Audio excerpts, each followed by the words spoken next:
Do you know that sleep is a very mysterious subject? Scientific students of sleep are not yet at all sure what sleep is.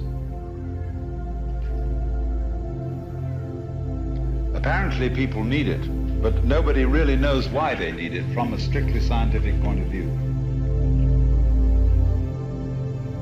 And we apparently need to dream in sleep also. People who are deprived of dreams get very, very restless and unhappy. But we're not quite sure why we need dreaming. I mean, we've got all sorts of theories, the Freudians and the Jungians and so on. They think they know why we need to dream. But it hasn't been really rigorously established scientifically why we do or why we need to sleep. But from a naive point of view, you could say, of course I need to sleep. Because after I've had a whole day of business and friends and work and so on, it's too much. There's too much input. I want to digest it. And while I'm digesting it, I don't want any more input. I don't want any more information. So I want to be turned off.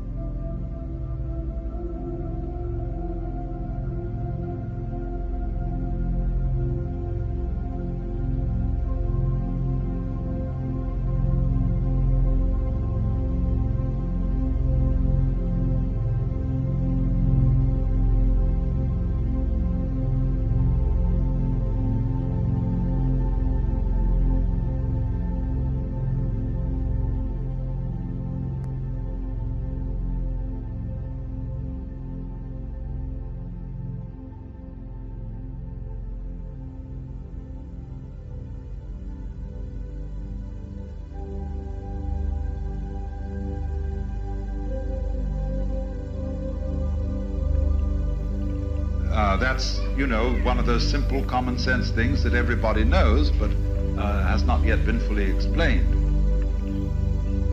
So sleep is this marvelous thing that we have, which is a forgettery process that is apparently essential to our psychic health every 12 hours or so. And if you don't get it, you start getting worried. As a matter of fact, insomnia is a thing that is rather curious. Because if you do get insomnia, the worst thing of all to do is to worry about it. Invariably, if I can't sleep, I don't try to go to sleep, I get up and work. Or do something. Or I read a very difficult book, especially one that is big and weighs a lot.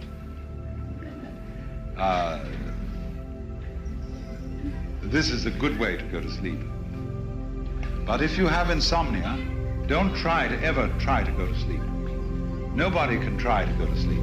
Lots of mothers think they can get their children, and they say, darling, try to go to sleep. Didn't your mother say to you, try to go to sleep? But she wanted to get you out of the way. That was the only reason she said, try to go to sleep. Or she thought perhaps it was good for you, and that you ought really to get your sleep. It's like telling some child that it's got to eat its spinach. And you know, the child can start chewing and chewing and chewing on meat or spinach, which tastes of nothing, and it chews it into an absolute hard, stiff pulp, and there's just nothing to be done with it except spit it out. And you know, they've already extracted by their teeth instead of their stomach all the vital juices from the thing, and all that remains is roughage. And you say to children, you must go to the bathroom after breakfast. Every day, regularly. You must be regular. Otherwise you're constipated, and that's bad. This is a form of the double bind. You know, you are required to do that which will be good only if it's done voluntarily.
So try to go to sleep. It is impossible. Sleep has to happen because it's a spontaneous activity, and it can be helped, as we shall see when we come to consider torpor. But by and large, sleep is a spontaneous activity and is a way of turning yourself off to get away from the bombardment of awareness and forget, because forgetting renews. And that also is a function of all demolitions, of deaths, of destruction of patterns, of knocking down buildings, of the whole change process in the universe. Because we want to do what we've done before over again, only if you remember it too often, it'll become boring. So if you forget, then you can do it again, and it'll be just as amazing as it was the first time.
So there absolutely has to be a forgettery built into this universe in just the same way and for just the same reasons that there must be an eliminative process in the body as well as an eating process. And both are vitally important. And you see, we have very different attitudes to the two. Eating is something we do socially, eliminating is something we do privately. Eating we consider, we want the all good smells and all that kind of thing. Eliminating is all bad smells and that kind of thing. Well, this is largely social conditioning that tells us this. But nevertheless, these are the two sides of the game we play, and there's a spectrum between the two. So in the same way here, you have to forget, just as you have to eliminate, so that everything is renewed, because it can happen again without being boring. Things that happen all the time, in any way, begin to pass out of consciousness. For example, if there is a constant noise going on while we're talking, it will annoy us at first, but after a while we shall cease to notice it, if it's constant. But if it keeps varying and coming on in different volumes and different rhythms, it'll hold our attention all the time. So anything that just goes diggity-ding, diggity-ding, diggity-ding, diggity-ding, diggity-ding, diggity-ding, diggity-ding, diggity-ding, you eventually cease to notice. So then, sleep is the renewer, because it's the state of forgetfulness. I'm not going to go in this seminar into the whole problem of dreams. That would lead us very far afield. Now, torpor describes something approaching sleep. But this also is a valuable state because it's very comfortable. One can, in sleep, you're not aware of sleeping. But in torpor, you are aware of the comfort of tiredness and minified consciousness. It is a sort of pseudo return to the womb.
And so when after a hard day's work, where people have been irritating and combative, you go home or you go to the local bar and you down a number of martinis, they turn you off and they put you into a state of near torpor, or what is quite correctly and scientifically called, by this learned and funny word, narcosis.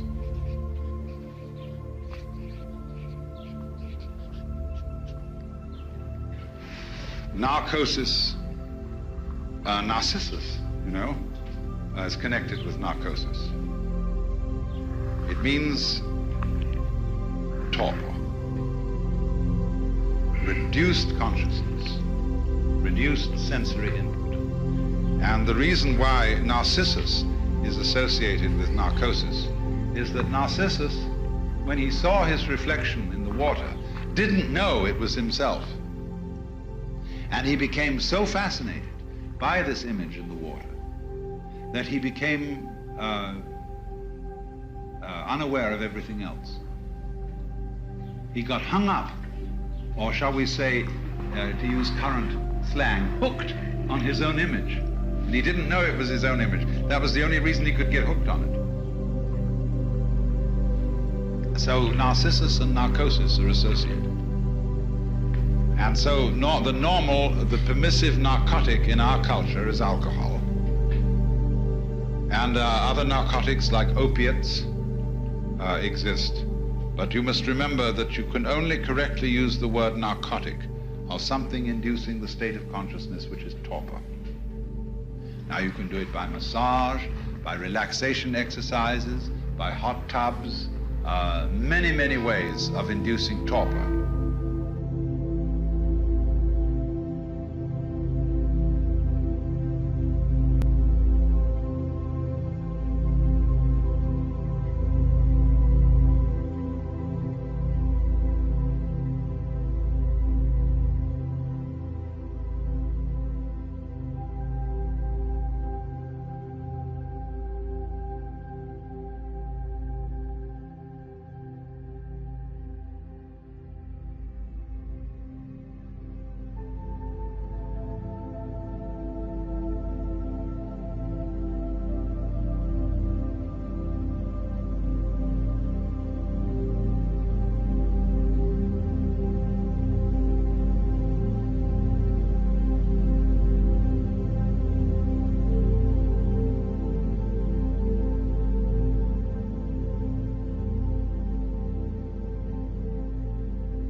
being, you're not in torpor, you're not truly relaxed, because you tend to lose muscular tonus, which you always retain in true relaxation, but you begin to go like a limp rag.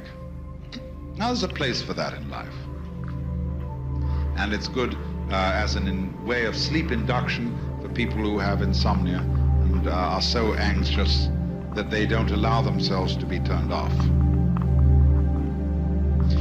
I would want to say in general a good word for sleep and torpor, because a lot of people are against them. Uspensky, who was Gurdjieff's sort of St. Paul, and as much as a misinterpreter in a way too, always felt that his life was a war against sleep, that intense light consciousness should conquer darkness. Now that's a stupid idea. To be a human being, you have to love the light, but you also must trust yourself to the darkness. Be able to let yourself go in the faith that you'll arrive back all in one piece. I have a friend who calls her name is Charlotte Selva, and she does a kind of work for which there is no name. She calls it sensory awareness. And one of her experiments is to get a person to lie on the ground, and simply she says to them, now, it's all right, the ground is going to hold you up. So just lie down, and there's nothing else you need to do, because the ground is firm and it will hold you there. Then she examines the person's body after a while and says, look, do you know what you're doing? You're trying to hold yourself together, as if your skin weren't strong enough to contain you. And you're doing this all the time to keep yourself from falling apart. Why? You think, do you, that if you don't hold yourself together, you're just going to go blah and disappear into some kind of frightful green jello? No, you won't. In the same way, a lot of people, it's why we wear such ridiculous clothes, especially women. Men are pretty bad, but women, the men do it around the neck. You know, that necktie is a symbol of slavery. It's a noose to strangle you. But you feel tight, really held in here, and held in by the belt, and women wear girdles, hold them in like this, and the coat that fits your body, jacket, you know, you put it on, and it fits, and you're squeezed, or you get these tight pants that hug you, and you know you're there. Other people, of course, don't know they're there till they're sitting on spikes. Then they really know they're there. And a lot of people make trouble for themselves in order to be able to sit on spikes, so that they know they're there. Now, supposing instead you switch to another kind of clothes, you wear Japanese clothes. I often wear Japanese clothes because they happen to be, for men, the most comfortable form of clothing ever devised. There's only one place where it holds you, and that's at the belt. But you wear the belt not round your waist, but below your belly, and you wear it rather loose. Otherwise, the garments are flowing. They don't interfere with the nature of the cloth, because the cloth is woven on a rectilinear pattern. See, cloth is straight like this. So when you get a Japanese kimono, it folds up instantly for packing. But you try to pack a Western man's jacket or a woman's suit jacket, and there's absolutely no way of folding the thing at all. So it always comes out of your suitcase needing to go to the pressing. But you take a kimono and you put it on, and it falls exactly according to its own nature around you, and they're very dignified. And you feel, but you don't feel closed in. Now that makes some people terribly uncomfortable. If they don't feel pinched and pulled together, they don't feel dressed and feel this is, I'm going around in a bathrobe. And a lot of people can't wear a bathrobe beyond a certain hour of the day because they don't feel that they're respectable. I mean, you could perfectly well get up and put yourself into the most beautiful any kind of gorgeous bathrobe you want to, and run around and do your work if you don't have to go to the office. Even if you had to go to the office, they ought to allow you to wear interesting robes. And furthermore, I once asked a Japanese why he didn't wear a kimono anymore. And he said, you can't run for a bus in a kimono. Well, it's perfectly true. Unless you hoist it up and tie it into the belt, you can't. And that's rather undignified. But the thing is that in this age that is now forthcoming, when we're going to cut down the working hours because of automation, people have got to learn to saunter and dawdle. Otherwise, they'll get into mischief.